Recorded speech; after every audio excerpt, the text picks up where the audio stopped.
Hello everyone, myself Anish Tiwari, Assistant Professor in Civil Engineering Department at Sri Ram Swaroop Memorial College of Engineering and Management, Lucknow. Today in this lecture, we are going to discuss about capacity of water storage reservoirs and appurtenances in the distribution system. Following topics will be covered. First one is different methods by which we can calculate the capacity of a storage reservoir, and the next one is what are the various appurtenances to be used in the distribution system. Starting with the storage capacity of reservoir. So basically हम ये यहाँ पे देखने वाले हैं कि हमारे पास different methods कौन कौन से अवेलेबल हैं जिनके हेल्प से हम क्या कर सकते हैं किसी भी स्टोरेज रिजर्वायर, डिस्ट्रीब्यूशन रिजर्वायर या आप बोल सकते हो सर्विस रिजर्वायर की कैपेसिटी हम कैलकुलेट करने वाले हैं। तो जो हमारा कैपेसिटी है रिजर्वायर का जो कि हमें प्रोवाइड करना है वो डिपेंड्स करता है इकोनॉमिक एनालिसिस पे, और इकोनॉमिक एनालिसिस जाहिर सी बात है हम डिफरेंट अल्टरनेटिव्स को कंसीडर करते हुए परफॉर्म करते हैं। और एनालिसिस ऐसा भी नहीं होना चाहिए कि हम सिर्फ और सिर्फ इकोनॉमी की बात करें, जो हमारा उससे फुलफिलमेंट है हम उसकी बात ना करें। मीन्स यहाँ पे जो फुलफिलमेंट करने वाले हैं बाय यूजिंग स्टोरेज रिजर्वायर कि हम क्या कर सकें कंज्यूमर्स तक अनइंटरप्टेड सप्लाई पहुँचा सकें, और वो अनइंटरप्टेड सप्लाई इतनी होनी चाहिए कि उनकी डिमांड्स फुलफिल हो जाएं। मीन्स जो हमारे वेरियस अल्टरनेटिव्स हैं वो इंश्योर कर सकें कि अनइंटरप्टेड सप्लाई हो रही है for meeting demand and fluctuations, वहाँ पे जो फ्लक्चुएशंस हैं वो भी फुलफिल किए जा रहे हैं और सप्लाई भी जो है वो आपकी अनइंटरप्टेड है। ओके, तो जो हमारा ये मिनिमम सर्विस और बैलेंसिंग कंसेप्ट, बैलेंसिंग कैपेसिटी है वो किस पे डिपेंडेंट होता है? That depends upon the hours and rate of pumping in a day. ये डिपेंड करता है आपका जो पंपिंग का रेट है वो कितना है, और ये जो पंपिंग की जा रही है वो कितने टाइम के लिए की जा रही है। क्या ये आपको 24 आवर देखने को मिल रहा है या आपकी पंपिंग जो है इंटरमिटेंट टाइम के लिए, मीन्स लिमिटेड टाइम्स के लिए की जा रही है। साथ में आप ये भी बोल सकते हो कि जो आपका वहाँ का डेली वेरिएशन इन डिमांड है उसको भी हम कंसीडर करेंगे, और सप्लाई का आर कितना है, कितने टाइम के लिए हमने सप्लाई वहाँ पे इंश्योर करानी है। कुछ और फैक्टर्स हैं जैसे कि हमारा टाइप ऑफ नेटवर्क कैसा है, और जो आपका सोर्स है, जो पंपिंग कैपेसिटी है वो कितना रिलायबल है। मीन्स सोर्स क्या through out the day water supply करने के लिए आप बोल सकते हो कैपेबल है, और जो आपकी पंप है क्या उनके जो नंबर्स हैं, मीन्स ऐसा ना हो कि हमारे उस पर्टिकुलर पॉइंट पे 2 पंप्स हैं और वो उसमें से कोई एक फेल कर रहा है तो हमें जो डिमांड्स फुलफिल करानी है वो सिंगल पंप से करानी है, तो ऐसा पॉसिबल नहीं है। तो वहाँ पे कहने का मतलब है कि क्या वहाँ पे स्टैंड बाई पंप्स अवेलेबल हैं। अगर स्टैंड बाई पंप्स अवेलेबल होंगे तो मीन्स अगर एक पंप फेल भी करता है तो हमारा जो पंप स्टैंड बाई मोड में है हम उसके हेल्प से क्या कर सकते हैं, फुलफिल कर सकते हैं डिमांड्स को। तो ये सारे फैक्टर्स को देखते हुए हम क्या करते हैं, डिस्ट्रीब्यूशन रिजर्वायर की कैपेसिटी जो है एस्टिमेट करते हैं। अब जैसे कि हमने ये देखा है पुराने लेक्चर्स में कि जो हमारा सप्लाई सिस्टम है वो कंटिन्यूस हो सकता है और इंटरमिटेंट हो सकता है। तो जब हम कंटिन्यूस सप्लाई की बात करते हैं मीन्स हमें 24 आवर सप्लाई इंश्योर करानी है, उस केस में जो हमारा रिजर्वायर कैपेसिटी होना चाहिए वो यूजुअली हम देते हैं 25 से 35%। मीन्स हम 25 से 35% देते हैं किसका, जो हमारा क्वांटिटी ऑफ वाटर है to be supplied in a day. Means हमें दिन भर में जितना अमाउंट वाटर का सप्लाई करना है उसका 25 से 35% हम क्या करते हैं रिजर्वायर कैपेसिटी के फॉर्म में अपने स्टोरेज रिजर्वायर को डिज़ाइन करते हैं। लेकिन दूसरा केस ये देखें कि जब हमारा सप्लाई सिस्टम कैसा है, इंटरमिटेंट है तो हमें ये देखने को मिलता है जो वाटर का सप्लाई टाइम होगा वो क्या होगा, वो लिमिटेड होगा। मीन्स हम ये बोल सकते हैं यहाँ पे कि हमें कम टाइम में डिमांड्स फुलफिल करनी है, जो कि हम पहले वाले केस में क्या कर रहे थे 24 आवर्स में फुलफिल कर रहे थे। तो अब कम टाइम में फुलफिल करनी है, इट मीन्स हम यहाँ पे जो कैपेसिटी है वो जो है इंक्रीज़ करनी होगी। तो यहाँ पे जो लार्जेस्ट स्टोरेज कैपेसिटी की हम बात करते हैं। ओके, अब ये जो स्टोरेज कैपेसिटीज़ हैं बेसिकली वो डिपेंडेंट किस पे होती हैं। जैसा कि हम लोगों ने देखा है स्टोरेज कैपेसिटी में बेसिकली हम लोग 3 डिफरेंट पर्पस के लिए वाटर को स्टोर करते हैं। वो जो तीनों डिफरेंट पर्पसेस हैं अगर हम उन्हीं को सम कर दें, मीन्स बैलेंसिंग स्टोरेज कितना दे रहे हैं, ब्रेकडाउन स्टोरेज कितना दे रहे हैं, फायर स्टोरेज कितना दे रहे हैं, तो हमें क्या मिल सकता है, अगेन आपको total storage capacity of distribution reservoir मिल सकती है। ओके, अब इसमें जो हमारा बैलेंसिंग स्टोरेज है, इक्वलाइजिंग स्टोरेज है और ऑपरेटिंग स्टोरेज है वो कैसे कैलकुलेट किया जाता है, हमें इस पर भी बात करनी है। तो हम टिपिकली बात करें कि जो हमारा स्टोरेज कैपेसिटी है बैलेंसिंग या सर्विस रिजर्वायर का, ये कैलकुलेट किया जा सकता है with the help of demand and pumping budget. इसके हेल्प से, मास कर्व मेथड के हेल्प से, हाइड्रोग्राफ के मेथड से और अपने टेबुलर सॉल्यूशंस के हेल्प से। मीन्स हम टेबुलर मेथड के भी थ्रू जा सकते हैं और ग्राफिकल मेथड्स के भी थ्रू जा सकते हैं इस चीज़ को कैलकुलेट करने के लिए।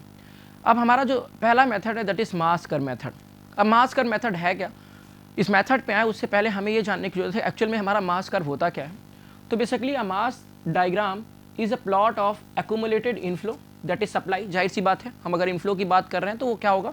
सप्लाई होगा। और आउटफ्लो, हम जब आउटफ्लो की बात करेंगे तो हमारा आउटफ्लो क्या होगा? क्योंकि अगर हम एक डिस्ट्रीब्यूशन रिजर्वायर की बात करें उससे इनफ्लो क्या है?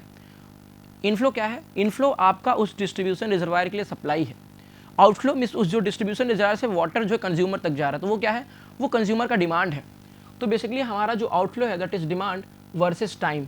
तो हम एक्यूमुलेटेड इनफ्लो या एक्यूमुलेटेड आउटफ्लो को अगर हम क्या करें, टाइम के साथ प्लॉट कर दे, तो जो हमें डायग्राम देखने को मिलेगा that will be your mass diagram. Okay, अब जब हम मास कर्व की बात करते हैं तो यहाँ पे हमें जस्ट दो पॉइंट्स देखने को मिले, एक तो सप्लाई वाला और एक दूसरा आपका डिमांड। तो हमें मास कर्व मेथड में क्या करना पड़ता है? इन दोनों पॉइंट्स को कंसीडर करना पड़ता है, इन दोनों चीज़ों को कंसीडर करना पड़ता है, सप्लाई को भी एज वेल एज डिमांड को। तो हम यहाँ पे क्या करेंगे, एक बार मास कर्व बनाएंगे। किसको कंसीडर करते हो? आप ऐसा बोल सकते हो कि बेसिक आपके पास क्या है, इधर आपका टाइम है, हम यहाँ पे क्या रख रहे हैं, जैसा कि हमें पता है यहाँ पे आप इनफ्लो या आउटफ्लो लिख सकते हो, इनफ्लो और आउटफ्लो। और जो इनफ्लो और या आउटफ्लो होंगे ये आपके कम्युलेटिव वैल्यूज़ होंगी ना। ओके, इनफ्लो और आउटफ्लो के कम्युलेटिव वैल्यूज़ होंगी। तो एक बार हम इनफ्लो को कंसीडर करेंगे। जब इनफ्लो को कंसीडर करेंगे तो हमें क्या मिलेगा? जाहिर सी बात है एक सप्लाई लाइन मिल जाएगी। और जब हम आउटफ्लो को कंसीडर करेंगे तो हमें डिमांड लाइन मिल जाएगी। और इन दोनों को क्या करेंगे? सुपर इम्पोज कर देंगे। तो यही चीज़ है यहाँ पे, the mass curve of supply that is supply line is drawn and is super imposed by the demand curve that is demand line. Means हमें सप्लाई लाइन बनानी है, डिमांड लाइन बनानी है और इन दोनों को सुपर इम्पोज कर देना। जब हम सुपर इम्पोज करेंगे तो होगा क्या? जो अमाउंट है बैलेंसिंग स्टोरेज का हम वो एस्टिमेट कर सकते हैं। कैसे एस्टिमेट कर सकते हैं? सिंपली दो मैक्सिमम ऑर्डिनेट्स को ऐड करके। हमें क्या करना है? दो मैक्सिमम ऑर्डिनेट्स को ऐड कर देना है between the demand and supply line. तो जाहिर सी बात है यहाँ पे हमें दो केसेस देखने को मिलेंगे। पहला केस ये होगा जब आपकी डिमांड मैक्सिमम होगी, मीन्स उस केस में आपका सप्लाई कम है, डिमांड ज़्यादा है। दूसरा एक ऐसा केस होगा जब आपकी सप्लाई ज़्यादा होगी, डिमांड कम है। तो ये इस फिगर में हम देखें तो बेसिकली ये हमें क्या दिख रहा है? That is your supply line. ये आपका सप्लाई लाइन है। सप्लाई कहाँ से आएगी? पंप से आएगी। तो जो पंप है हमारा वो कैसे ऑपरेट कर रहा है? यूनिफॉर्म रेट से ऑपरेट करेगा। अगर आपका पंप यूनिफॉर्म रेट से ऑपरेट कर रहा है तो जो सप्लाई लाइन बनेगी वो एक स्ट्रेट लाइन बनेगी। क्यों? क्योंकि पंपिंग रेट क्या है? वो कांस्टेंट है। इसके बाद दूसरी लाइन हम बनाएंगे, डिमांड लाइन है। अब ये इस डिमांड लाइन में अगर आप देखो तो आपको यहाँ पे एक स्ट्रेट लाइन नहीं दिख रही है, एक कर्व टाइप का दिख रहा है। कर्व क्या रिप्रेजेंट कर रहा है? आप यहाँ से ये समझ सकते हो कि जो हमारी डिमांड है वो कैसी, वो कांस्टेंट नहीं है। और ऐसा हम लोगों ने पुराने लेक्चर्स में भी देखा है कि डिमांड्स जो है आपकी फ्लक्चुएट करती हैं। तो कुछ ऐसा कर्व बनेगा। और अब इन कर्व्स की बात करें तो हमें अगेन यहाँ पे दो चीज़ें देखने को मिल रही है। इस पर्टिकुलर पोर्शन में अगर हम इतने पोर्शन की बात करें तो क्या है यहाँ पे देखने को ये मिल रहा है कि इस केस में आपकी जो सप्लाई है वो एक्सेस में है, यहाँ पे जो है सप्लाई एक्सेस में है। तो इस पूरे पोर्शन पे हम काम करेंगे और उसके बाद हम ये एस्टिमेट करेंगे वो कौन सा पॉइंट है जहाँ पे आपको मैक्सिमम ऑर्डिनेट मिल रहा है। मीन्स इसमें से जो मैक्सिमम वैल्यू होगी हम वो पता कर लेंगे, दैट विल बी योर ए। और उसके बाद क्या करेंगे, एक दूसरा पोर्शन हमें यहाँ देखने को मिल रहा है। अगर इस दूसरे पोर्शन की हम बात करें तो यहाँ पे क्या अकर हो रहा है? इस केस में अगर आप ये देखो आपका डिमांड कहाँ है? आपका डिमांड एक्सेस में है सप्लाई से। मीन्स डिमांड अगर एक्सेस में है तो अगेन हमें क्या करना है? इस पर वर्क करना है और हमें ये जानना है कि किस पर्टिकुलर पॉइंट पे जो ऑर्डिनेट है वो मैक्सिमम है। तो हमें दो ऑर्डिनेट्स मिल जाएंगे, एक ordinates corresponding to excess supply और एक ऑर्डिनेट कॉरस्पॉन्डिंग टू आपका एक्सेस डिमांड।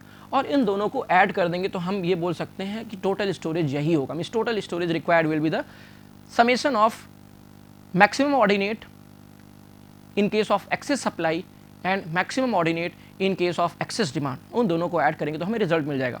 अगर यहाँ पे हम एक ये ग्राफ को देखें तो बेसिकली क्या हो सकता है? अगेन हमने देखा है कि आपका जो सप्लाई होगा वो कॉन्टीन्यूस भी हो सकता है, इंटरमिटेंट भी हो सकता है। अगर हम ये बोलें ये आपका 0 है और ये आपका 24 है, मीन्स आपका कर्व स्टार्ट हो रहा है, मीन्स आप बोल सकते हो हमने प्लॉट करना शुरू किया एक टाइम से, मीन्स ऐसा जूम कर लीजिए आपने 6 AM मॉर्निंग कंसीडर किया है, तो यहाँ पे क्या होगा आप बोल सकते हो कि अगेन घूम के हम 24 घंटे बाद मीन्स 6 AM मॉर्निंग पे पहुँच जाएंगे। तो ये 24 आवर के लिए है। अब 24 आवर के लिए, और अगर हम इस लाइन्स को देखें तो बेसिकली ये जो लाइन्स है वो कैसी हैं, 0 से लेकर 24 घंटे तक चल रही है। मीन्स जो आपके पंपिंग है वो कितने टाइम के लिए किया गया है, 24 आवर के लिए। मीन्स ये जो डायग्राम आप देख रहे हो ये आपका कंटिन्यूस के लिए है, मीन्स कंटिन्यूस यहाँ पे सप्लाई की गई है। पंप भी जो है आपका 24 घंटे के लिए ऑपरेट किया गया है।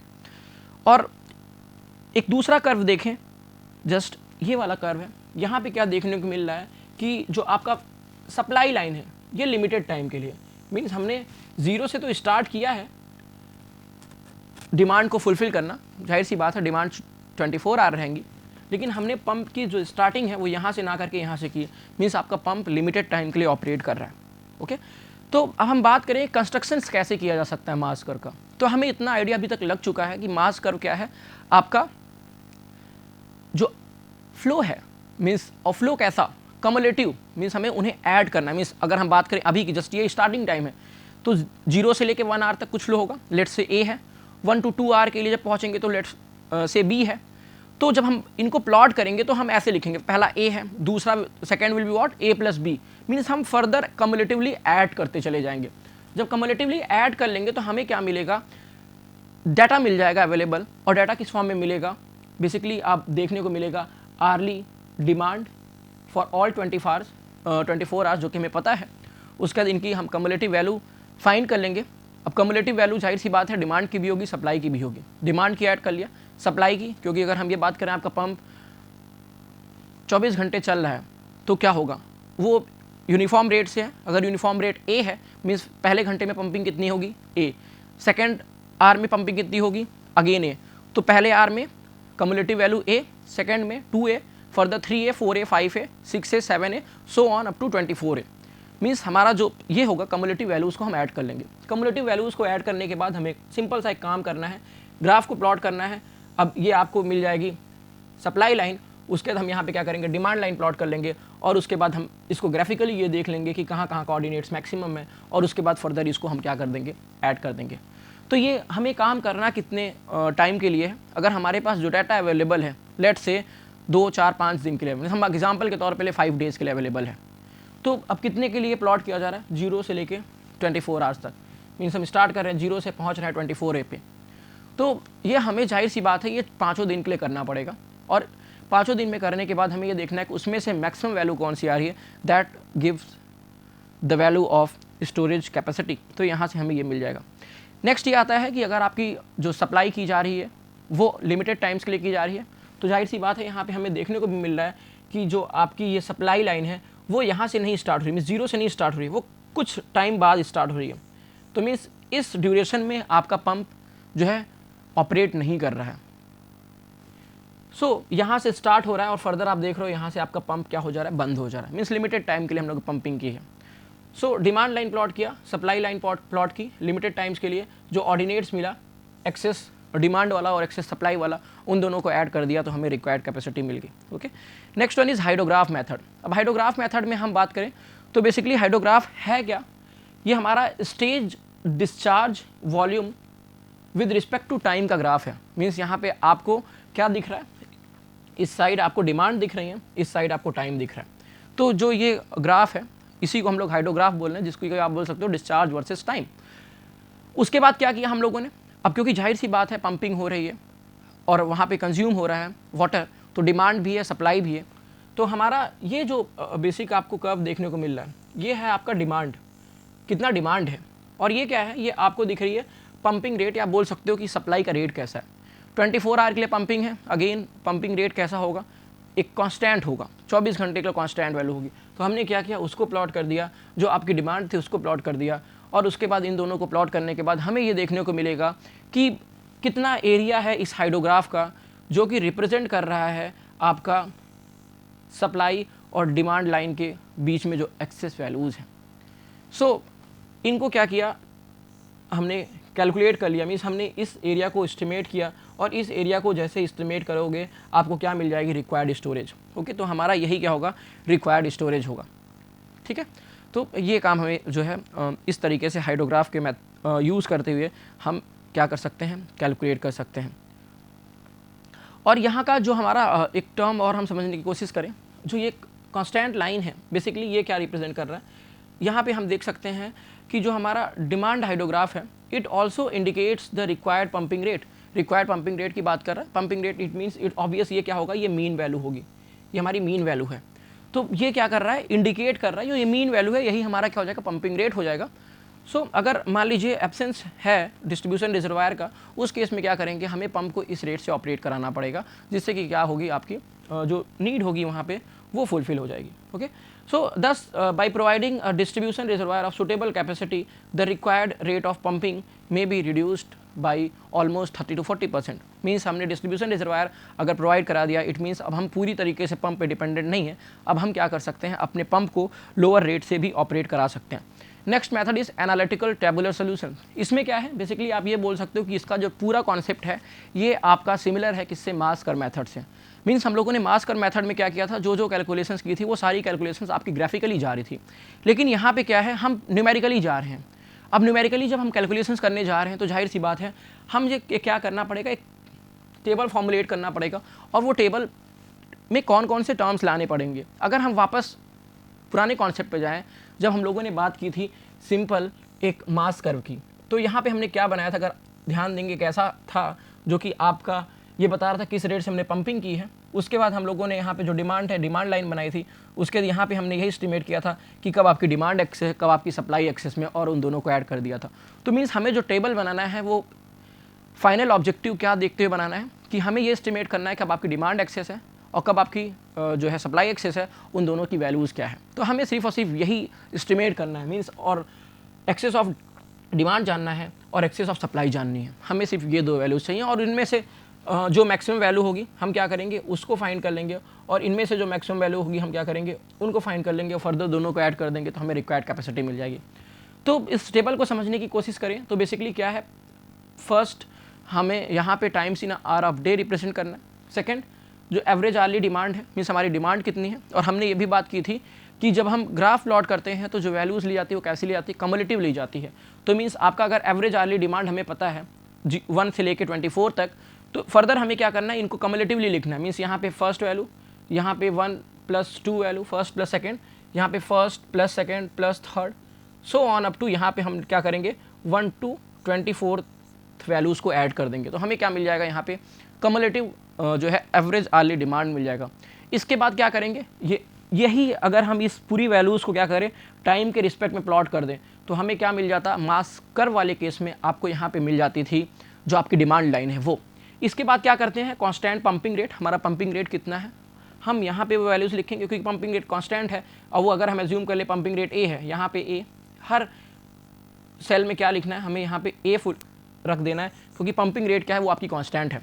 फर्दर उसके बाद कम्युलेटिवली पंपिंग रेट मीन्स यहाँ पे ए, यहाँ पे 2A, यहाँ पे 3A, सो ऑन, यहाँ पे आपकी कितनी वैल्यू हो जाएगी 24A। मीन्स हमने यहाँ पे इस चीज़ को रिप्रेजेंट कर लिया।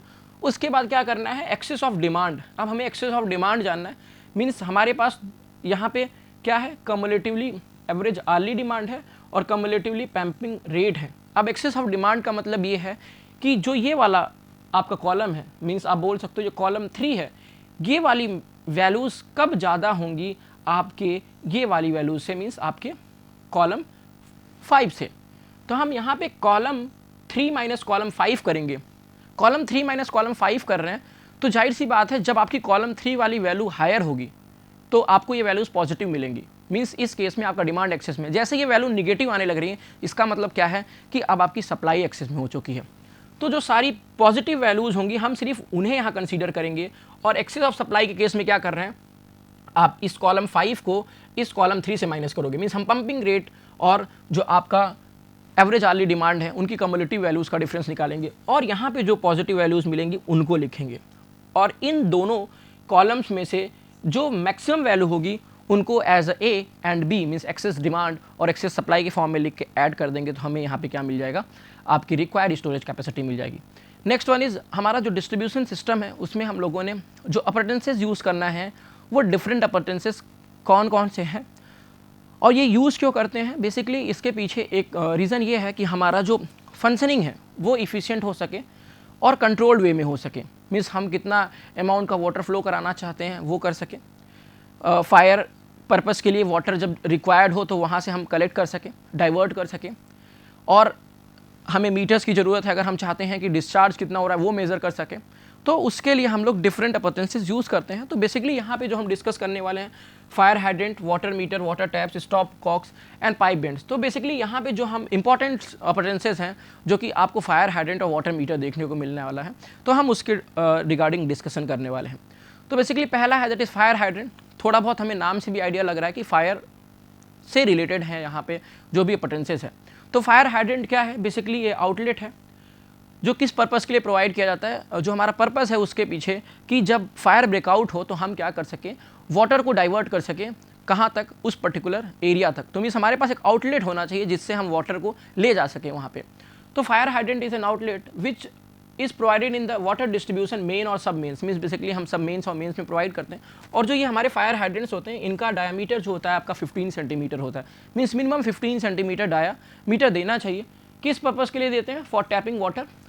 कब, जब हमारा फायर अकर हो रहा है उस एरिया में। इसके साथ साथ इसको हम लोग दूसरे पर्पस के लिए भी यूज़ कर सकते हैं।